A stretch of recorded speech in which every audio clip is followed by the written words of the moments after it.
Welcome to Giants Nation player profiles and projections. I'm your host, Bob Riskin, here with my co-host, the Football Grump. And today we are starting off with wide receiver Jalin Hyatt. 23 years old, will be 24 by the end of September, 6 foot, 185 pounds. He was a 2023 third-round pick that Joe Schoen would have traded up for, or he did trade up for and was willing to take in the second round if John Michael Schmitz had been drafted the pick before. Last season, the Giants, in year two of Jalin Hyatt's career, begged him to become a starting wide receiver, and he ended the season with 8 catches for 62 yards. A disaster season for the second-year player, and year 3, he looks to carve out a role as his team's top backup. Yeah, it has not been all sunshine and rainbows for Jalin Hyatt. His draft, I guess, negative was that he was a one-trick pony of just being a really fast receiver that operated on a really fast, up-tempo, kind of fake offense at Tennessee. Joe Schoen described his speed as being something like palpable, that you could feel on the field, that it would just move differently. And I think the fact that he had such a good game against Alabama really bumped up Joe Schoen's opinion of him. But nothing has really come to fruition for Jalin Hyatt with the New York Giants. Then again, the Giants offense has not really operated well downfield in the 2 years that he's been here, regardless of who was running routes. So kind of, I don't want to say it's a wash, but because the Giants really did beg for him to win a position that he just didn't win.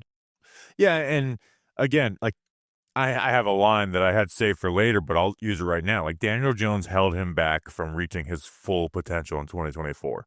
No doubt about that. And I think they got the quarterback who can help him reach his full potential. But Daniel Jones did not stop him from being a starting level wide receiver in the NFL. Like, that is 100% on Jalin Hyatt. That's his fault. Be better than Darius Slayton. That was the bar for you in year 2. Be better than Darius Slayton. And he couldn't do it. And I don't think he could even come close to it. And I don't think he is going to in his career. And to me, it's for Jalin Hyatt is really finding a niche as a fourth wide receiver. And I still think he has steps to take to where he can be that fourth receiver, and you're really happy with him too. And you'll say, well, last year was, like you said, it was a wash or whatever. But even as a rookie, he was a starter. And you're like, oh, remember the big plays that he had? And he sure did have some. But he was a rookie starter who had 4 games with 0 targets, 7 games with 0 yards, 11 games with 10 or less yards. 273 of his 373 yards came in 3 games. Again, 73% of his total yards came in 3 games because he is a one-trick pony. And to this point, he hasn't proven that he can even be anything more than that one trick, which that trick is the most fun trick in the book, but defenses know how to stop one-trick ponies, and that's what he is. Well, I would say that he's even like half a trick pony. So like even some of those targets that you mentioned, they kind of ended up happening in like almost garbage time, like desperation moments of the game where they're just chucking stuff downfield because they need chunk plays. They don't have time to really matriculate a 12-play drive down the field because they're down by, 10 points or something like that. And then you get these launched shots to Jalin Hyatt in double coverage where he doesn't really have any shot. But in terms of him being like half a trick pony, the point I'm making is that like downfield at the catch point, he's not like a bully wide receiver. Like there are catches he could have had that he didn't have because he didn't go up and get it. Like he's just still running, waiting for the ball to just land in the basket. And it doesn't really work like that in the NFL. Like even if he is the fastest guy on the field on an NFL field on a Sunday, it's not by nearly as much as it was 2 years ago on a Saturday. So you can't just tempo down and wait for the ball to land in your hands. You got to go up and get it. And there were times where he didn't do that. So aside from him still needing to just be a wide receiver, I still think he can get better at being the one-trick pony. Like there is some serious development that still needs to happen with Jalin Hyatt, in my opinion. Yeah, like you said, that's where I'm talking about, like him becoming a fourth wide receiver you're happy with, because you mentioned that, because I think he tracks the ball really well. Like he's not just fast. I think he does track the ball well. If you throw him back shoulders, he does a good job locating those.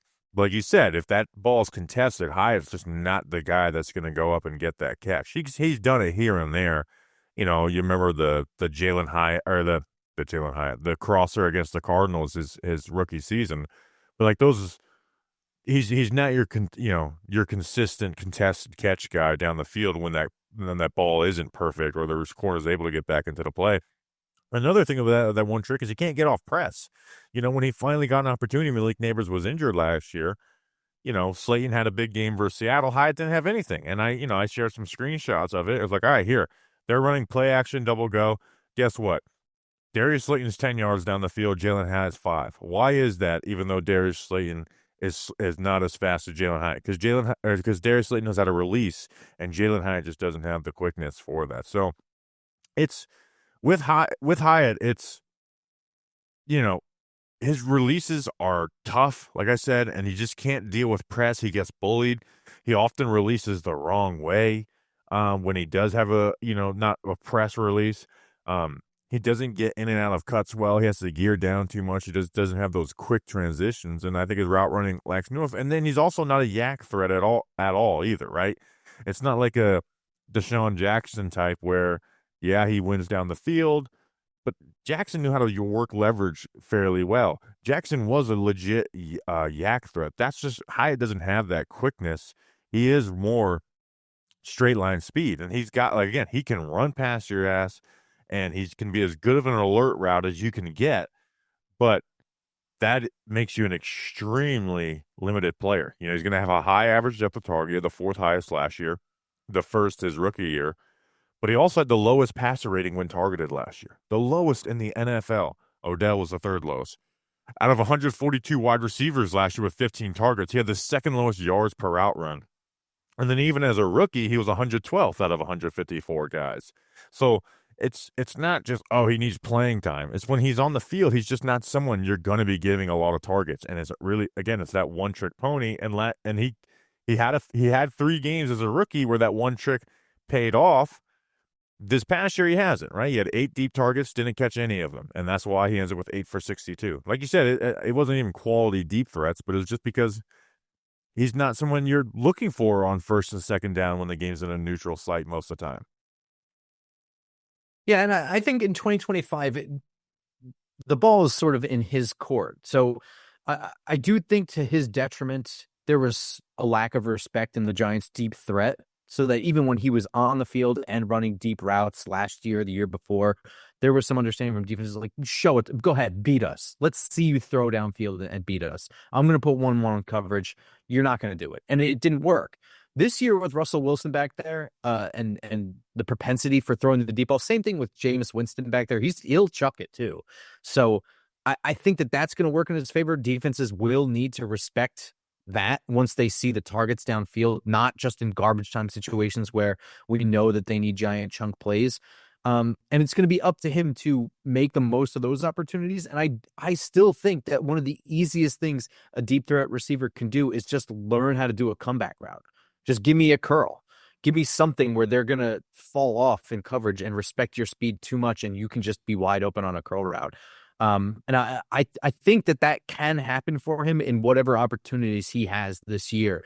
Now, I with the way that they paid Darius Slayton, he's not getting the wide receiver 3 role unless he earns it. So I don't see that happening, especially at this point in training camp where he's already had to be sidelined for a soft tissue injury, I think, or just like a hamstring strain of some kind. Tightness cramps, but you don't miss 3.5 days with cramps. So there's obviously some tightness, and he has added some weight. I don't think it's this weight that's going to change him as a player. If anything, it can add that tightness that you talked about, right? Like, I watch him out there. He's not making these quick cuts. He did have a nice, play in training camp where he's like, he actually used some leverage on a Debo and one on an out route. But I will say for Hyatt, on the positive side, is he really can't run past you, right? And it's a lot of fun that you have. And as a rookie, that added value to the Giants, because they had Isaiah Hodgins as a starter who really gave you nothing 15-plus yards down the field. When they added Malik Neighbors and Darius Slayton is still there and better than you at, everything except for running in a straight line, well, then your value is gone because we have 2 deep threats on the outside. But Daniel Jones was not throwing the ball deep in these past 2 years, and he wasn't throwing it well at all either. You do now have a quarterback who is very, outside vertical routes oriented, throws a nice, and he has a lot of success with it. Um, and he's kind of the perfect fit for Jalin Hyatt. If you said who is the perfect quarterback in the NFL for Jalin Hyatt, it actually is Russell Wilson, because he's not looking for these in breakers over the middle of the field a ton. It really is sideline throws to check down. Yeah, and so like I said, the ball is sort of in his court this year to make the most of whatever opportunities he had. In 16 games last year, he had 230 snaps and only got 19 targets. So he's going to have to make the most of whatever targets and snaps he gets this year, because 8 catches is just not going to cut it for a third round pick, or for anything, for anybody on the roster. It's not a ton of value there. And with his contract, his rookie contract, he's getting he counts for $1.5 million against the cap this year, $1.7 million next year against the cap, with very little dead cap. So he does kind of become a trade piece. He also becomes, I don't know, is it possible that he ends up getting relegated to some special teams play? I don't think he plays special teams now, so he loses a lot of value if he can't make something. But I'm sure that there's another team out there that thinks that they can turn him into something else. Yeah, but here's the thing: is he wasn't drafted highly, right? We're not talking about he had first round buzz coming into the draft, and last year I went back like a psycho and listened to our wide receiver draft preview, and it was like, man, we kind of tore this guy apart. But then they got him in the third round. It's like, okay, well, he at least has this speed. He has this team needs this speed.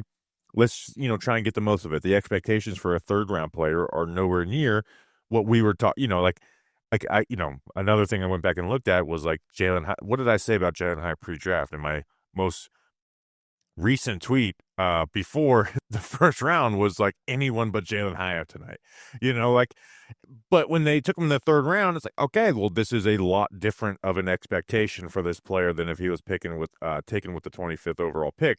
But he had so all those teams let him go to the third round, to at least 73, would see how further he would have went if it wasn't for him. Drafted a bunch of receivers before him, including his teammate at Tennessee.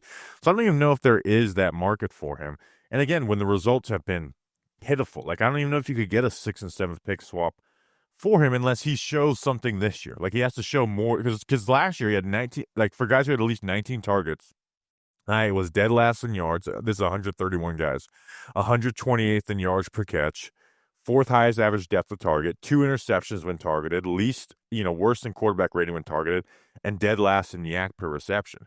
It's just, and here's the other thing is, this is why it's like, oh, we'll give him more play time, use him to his strengths. You just can't trust him to be in the right spots, right? So if he's not your primary read, well, that means he's your secondary and third read, and those guys are not what you're looking at. So you need those guys to be in the right spot when you look at them, because you have less time to look at them.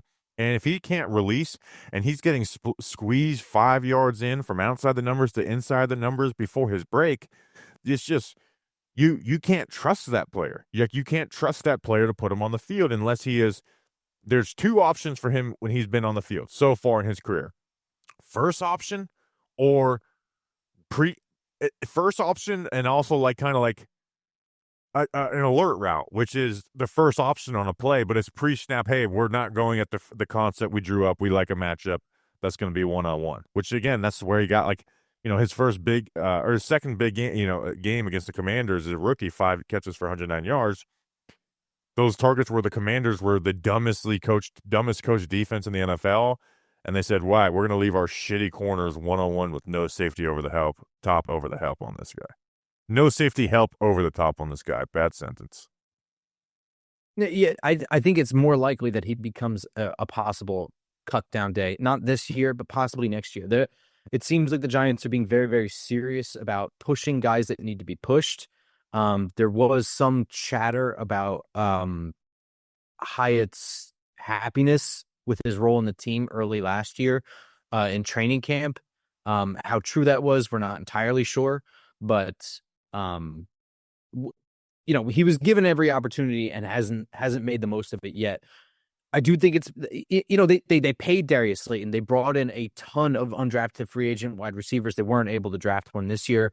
I have to think that if it doesn't work again this year, they're in the market to replace him next year in Yeah. some capacity. Yep. So Absolutely. Um, and you know what I'm looking to replace? Crappy sports drinks, and that's why I got Body Armor and this player profiles. Oh, look at that, Grump! Say something and drink some Body Armor. I'm glad I did. Glad you did. This player profile is brought to you by Body Armor Sports Drink. Rewrite your routine and choose better with Body Armor. Body Armor is real hydration with electrolytes, coconut water, and no artificial dyes, flavors, or sweeteners. With great tasting flavors like strawberry banana and orange mango. Body Armor will level up your hydration game. Grab Body Armor Sports Drink today at your local grocery store. Body Armor. Choose better. You'll be glad you did. You'll be glad you did. I have tropical punch for the first. I've never had tropical punch before. It's pretty good. I like it. Tropical punch you in the face. All right, let's talk about Paulson Adebo, 25 years old, 6'1" corner, signed a 3-year, $54 million deal with 2 years guaranteed at $36 million, $18 million per year. The Giants' biggest free agent acquisition of the offseason. So he's coming off of a broken leg. Although he was doing backflips and shit, and he's ready for, he's been a full participant in training camp. I thought he was the best cornerback out there, all things considered on the market, like for the Giants to sign, when you include age and everything, but not considering the injury. And that's kind of the most fair deal you could get, right? J.C. Horn got 25, Byron Murphy got 22 per year, Carlton Davis and Ward got 20. And then you had guys get less, like DJ Reed got 16 mil per year. Hobbs and Stevens got 12. This guy has been a ball production machine. He's not perfect. He gives up yards. He has too many penalties. But a team that needs turnovers, Adebo has proven to be really good in that department, Grump. Yeah, I mean, he's getting paid in that upper second echelon. So he's getting paid around 16th most among cornerbacks, which is, I don't know. I guess that's just, a starter. You know what I mean? Yeah, that's very fair in the open market. Yeah, exactly. It's just a fair price. So, where he needs to perform to match that is to just be the number one guy. He needs to be the leader there, and he needs to continue his ball hawking. I don't know if that's really what I would say, but ball skills guy in the secondary. He does a really, really good job of turning his head around at the catch point. So, and that's really what separates him from Deonte Banks, honestly, is very, very good at getting his head around at the right time, reads his receivers, reads their hands, reads their eyes when he's in man coverage with his back to the quarterback to get his head around and get right to where the ball is being placed, or undercutting routes. And then when he's in the zone, he's just very good at reading quarterbacks' eyes. I think that he's a pretty well-balanced guy, he understands what he's doing out there. Outside of the biggest thing is that he's coming off of a broken femur from last year, week 7 against Denver. Yeah, and we'll see exactly what it looks like. Again, training camp, I'm not going to use training camp to talk about him on his player profile. But he's smart, right? Like you said, he's a physical press man corner. He really knows how to use leverage. He doesn't get sauced by moves a ton, even though he will give up some plays. He's very patient to make a wide receiver commit. Right, he doesn't let the wide receiver play those games with him, which can leave you behind at times. But he makes sure that wide receiver commits, and then those great ball skills and instincts, show up. Like so the last 2 years, last year he played 7 games. The year before he played 15. Last year in 7 games, he gave up 428 yards, a touchdown, 3 interceptions, 7 pass breakups. And 15 games the year before, 750 yards, 1 touchdown, 4 interceptions, and 11 pass breakups. So in the last 22 games, he's given up only 2 touchdowns, 7 interceptions, so that's an interception every 3 games, and 18 pass breakups. He ranked 8th in forcing completion rate 2024, 1st in 2023, and he's got 10 interceptions in 52 career games. Like, those are really, really positive numbers, but he also gives up 55 yards per game. That's a lot, right? That's a lot for your corner one. He has 18 penalties in those last 22 games, and he's actually even gotten better in that department than where he was. So he gets ball production. It's really as simple as that with Adebo, but he's gonna have bad games. Like, it's just a matter of fact. And there's that though, right? You knew that when you signed him, that you're not gonna get this shutdown corner, but you're gonna get ball production. So if Adebo has some bad games, but he's getting ball production. All right, that's what I paid for.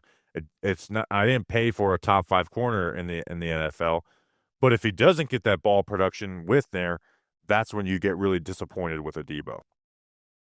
Yeah, I mean, I guess it's where I kind of what is this an upgrade over Adoree Jackson Go. in terms of like you have a guy who can cover really well, but he does break in and get the ball production. You know what I mean? So he has the pass breakups, he has the interceptions. I think he overtrusts his athleticism when he's returning those interceptions, but nevertheless, he is the guy in the back where like Adoree just kind of locked guys down for the most part. Yeah, it's kind of a what do you like Adoree in his prime with the Giants was someone who just didn't give up yards. He didn't get interceptions, but he just did not give up yards. So it's what are you looking for within your defense? How is your defense built as a whole? But at the end of the day, like you need turnovers to win games. You know, it's a big part of it, and it hurt the Giants last year. It helped the Giants go on a mini run the year before, you know, where they did win 3 games in a row with pretty bad offensive play when they created turnovers. So, but when you're going into free agency, like you don't really find those lockdown corners very often unless they come with some type of baggage. And I mean, hell, Adoree Jackson came with baggage when the Giants signed him, missed so many games. But I think Debo was the guy I wanted to spend money in the free agency. No, again, full well understanding of there's issues, but we need to get turnovers, right? We need chess pieces on the defense, and that's what Adebo is. And I want to talk about some of those issues. So number one is missed tackles. Not great run defender. And then just in general, the quality of tackles, there's a lot of diving, a lot of head down. There are guys who oftentimes try to hurdle him, and occasionally he'll catch a foot, a shoe enough to trip guys up. But I mean, he's not really going to square up and just like throw a shoulder in and wrap guys up the way Drew Phillips does. You know what I mean? He's just not that guy. That's number one. If you look through, 10% missed tackles in 2024, 6%, 2023 in general was probably his best year, I think. 6% missed tackles in 2023, 2022, 13%, 2021, 14%. The other thing, very heavily penalized. In 17 games in 2021, his rookie year, 7 penalties. In 2022, in 13 games, 10 penalties. In 2023, in 15 games, 9 penalties. And then last year, in just 7 games, 9 penalties. I'm going to say that it's absolutely part of his game that I'm willing to just deal with for all the things that come with it. It's got to get under control, but I think it's going to frustrate Giants fans a little bit at some point this year. Yeah, he has to create he has to create turnovers for this to work. Like he's and consistently. Now I'm not talking, 2 interceptions and 8 pass breakups and leading the team. Like no, you've got to be near the top of the league for this to work because then that other stuff is gonna hurt you. And he's hurt the Saints at times too. They lost the game last year, and even though the Saints ended terribly, they started very hot and they could have been a winning team, 6-7 games into the season, but he lost a game for them against the Falcons. Just like it was his fault they lost that game. And the Giants can't deal with that out of him if he's not creating that turnover. So again, 7 interceptions in his last 22 games. And his career he has 10, right? So in his career he has 1 every 5 games. In the last 2 years he has 1 every 3. The forcing completions has been consistently great. Like I said, he was ranked 8th last year, 1st in 2023. He has 18 pass breakups in those 22 games. Like that is very much needed on the Giants defense. Now you got to let him play to those traits too, right? He's not just magical, just put him one-on-one and he does that. He played in a defense that allowed him to take chances and gave him help in certain areas to allow him to take those chances. So Shane Bowen's also got to put him in the right spots too. It's not solely on Adebo just to go one-on-one and then create interceptions and pass breakups. As far as his role in 2025, I mean, he's got 2 major things that he's really got to be. And number one, he's got to be lead pirate back there. He's got to be the one who's making the interceptions, like we've already said like 100 times. But really, that's why they got him. This is a defense that did nothing to create turnovers last year. They got a guy that creates turnovers. That's what he did. That's what they want him to do. That's what he's got to do. The other thing is he's got to be him and Javon Holland have to be the vocal leaders in that defensive backfield. A lot of young guys, but like some Deontay Banks and Trey Hawkins are guys that, I'm not sure how much of a leader they can be. They're young guys too. He needs to step up and be that and keep that group together and keep guys heads up, keep their heads in the game, and that sort of thing. So those are the things that I really think that he needs to do this year in this defense. Definitely. So, all right, do you have anything else on Adebo before we roll? All All right. right, that's it. That's an episode. We will see you guys tomorrow. Until then, let's go Big Blue.